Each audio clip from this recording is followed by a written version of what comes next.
pendahuluan. Dalam ruang lingkup biologi, organisme yang dipelajari khususnya makhluk hidup terdiri dari berbagai tingkatan organisasi kehidupan. Tingkatan organisasi yang dipelajari mulai dari yang paling sederhana hingga tingkatan yang kompleks. Mulai dari molekul, sel, jaringan, organ, sistem organ, individu, populasi, ekosistem, hingga ke tingkatan bioma. Semua organisme tersusun dari sel, mulai dari organisme terkecil seperti bakteri, hingga organisme yang besar seperti gajah. Organisme yang tersusun dari satu sel disebut organisme uniseluler. Ada juga organisme yang tersusun dari banyak sel, disebut organisme multiseluler. Untuk lebih mengetahui tentang organisasi kehidupan, perhatikan penjelasan pada bab ini. Sel. Sel. Kata sel berasal dari bahasa Latin yaitu cellulae yang berarti bilik kecil.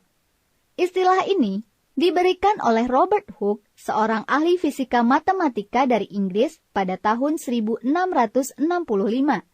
Sel merupakan unit terkecil kehidupan. Tubuh manusia tersusun dari kumpulan sel yang jumlahnya lebih dari 50 miliar dengan jenis sel sekitar 200 macam. Sel tersusun atas membran sel, sitoplasma, dan organel-organel. Bentuk dan ukuran sel sangat beraneka ragam. Bentuknya ada yang bulat, bulat panjang, berbentuk segi 5, segi 6, pipih atau berbulu. Sedangkan ukurannya sangat kecil atau mikroskopis antara 5-15 mikrometer, atau 1 mikro sama dengan 0,001 mm.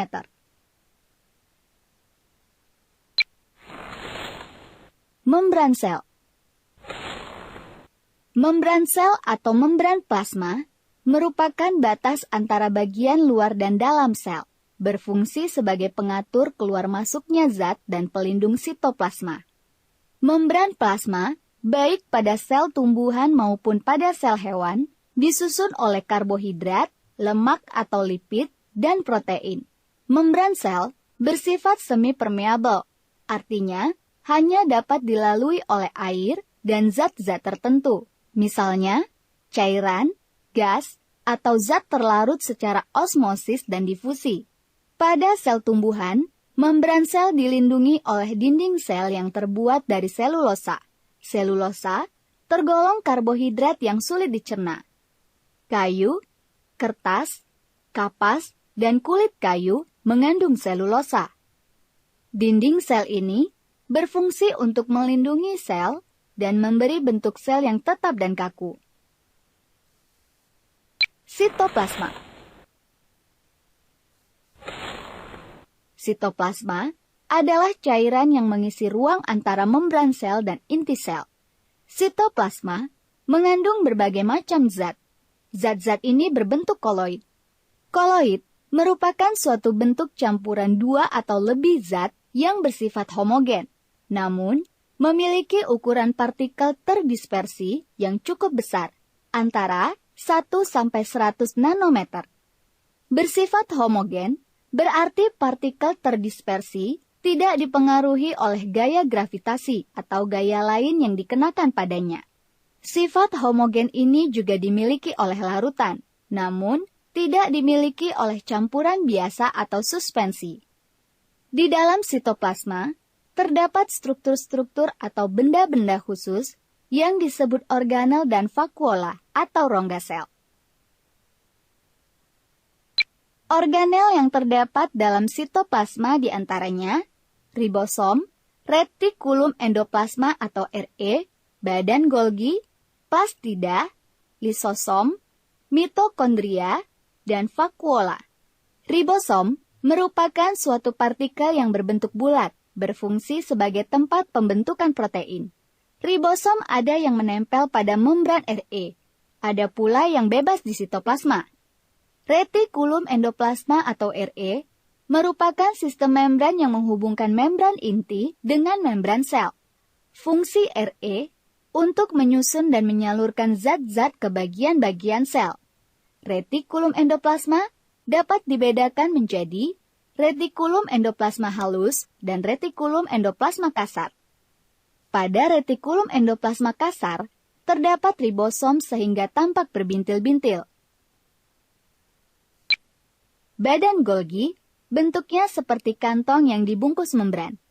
Badan Golgi berfungsi sebagai alat pengeluaran atau sekresi protein dan lendir. Pada tumbuhan organel ini disebut diktiosom. Plastida merupakan organela yang mengandung pigmen warna tertentu, biasanya hanya terdapat pada sel tumbuhan. Plastida yang mengandung pigmen hijau atau klorofil disebut kloroplas, fungsinya untuk fotosintesis. Sedangkan plastida yang berisi amilum disebut amiloplas. Lisosom merupakan kantong yang berbentuk agak bulat dikelilingi membran tunggal yang digunakan sel untuk mencerna makromolekul. Lisosom berisi enzim yang dapat memecahkan atau mencerna polisakarida, lipid, fosfolipid, asam nukleat, dan protein. Lisosom berperan dalam pencernaan intrasel, misalnya pada protozoa atau sel darah putih, juga dalam autofagus. Mitokondria memiliki membran luar dan membran dalam. Mitokondria berfungsi sebagai penghasil energi. Di dalam mitokondria, berlangsung proses respirasi untuk menghasilkan energi. Vakuola adalah ruangan yang terdapat di dalam sel. Pada tumbuhan yang sudah tua, vakuola biasanya berukuran besar dan berisi cadangan makanan dan pigmen warna. Sedangkan pada hewan, vakuola berukuran kecil. Dan pada protozoa, terdapat vakuola makanan untuk mencerna makanan dan vakuola kontraktil untuk mengatur konsentrasi cairan dalam sel atau osmoregulasi. Inti sel atau nukleus. Inti sel atau nukleus umumnya terletak di tengah-tengah sel. Berbentuk oval atau bulat. Inti sel berfungsi sebagai pengatur seluruh kegiatan sel. Di dalam inti sel, terdapat kromosom yang berperan dalam menentukan sifat keturunan atau hereditas. Inti sel diselimuti oleh dua lapis membran nukleus, yaitu membran luar dan membran dalam. Di dalam inti sel, terdapat cairan inti atau nukleoplasma dan benang kromosom. Cairan inti tersusun atas air, protein, dan mineral.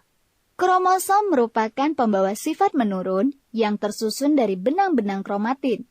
Di dalam kromosom, terdapat asam inti atau deoksiribonukleik asid atau DNA. Di dalam inti, terdapat anak inti yang disebut nukleolus. Perbedaan struktur sel pada tumbuhan dan hewan. Sebelumnya, telah dijelaskan mengenai struktur sel. Berikut adalah tabel perbedaan antara struktur sel pada tumbuhan dan hewan. Yang membedakannya. 1. Dinding sel. Pada sel tumbuhan ada, sedangkan pada sel hewan tidak ada. 2. Plastida. Pada sel tumbuhan ada, sedangkan pada sel hewan tidak ada. 3. Sentriol. Pada sel tumbuhan tidak ada, sedangkan pada sel hewan ada. 4. Lisosom. Pada sel tumbuhan tidak ada, sedangkan pada sel hewan ada. 5. Mitokondria. Pada sel tumbuhan banyak, sedangkan pada sel hewan sedikit. 6. Vakuola. Pada sel tumbuhan banyak dan berukuran kecil, sedangkan pada sel hewan sedikit dan berukuran besar. 7. Timbunan makanan. Pada sel tumbuhan, timbunan makanannya adalah amilum. Sedangkan pada sel hewan, timbunan makanannya adalah lemak atau glikogen.